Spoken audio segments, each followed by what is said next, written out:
పొలంలో నీళ్ళు లేవు కదా. అవి నేనేం చెప్తురా, ఇవ్వ ఈ పసలైన చేతికి వస్తుందంటే నీళ్ళు లేకుండా ఇది కూడా ఎండిపోయేటట్లున్నది కదరా. దేవుడా, ఏంది నాకు ఈ గోస? పంట మంచిగా పండుతుంది అనుకునే లోపల నీళ్ళ కోస ఇచ్చినావు, ఎందుకు నా మీద పగ పెట్టినావు? భక్త, కాలాన్ని బట్టి పరిస్థితులు మారుతూ ఉంటాయి భక్త. మారితే మారొచ్చు దేవుడా, కానీ నేనేం పాపం చేసిన దేవుడా? నాకెందుకు ఇట్లా అవుతుంది?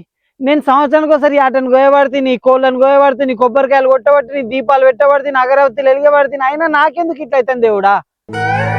ఇంకేం చేయాలి నేను? నీ అబ్బా నీళ్ళు లేక పొలంతో సత్తాంది, ఏం చేయాలి నేను? సామలా మరి? నీలాంటి వారి కోసమే దేవుని నేనున్నాను ఆయన.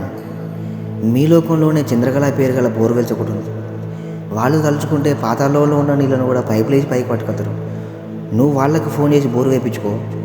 నీకు నీళ్ళ కోసం ఉండదు, నాకు నీ కోసం ఉండదు.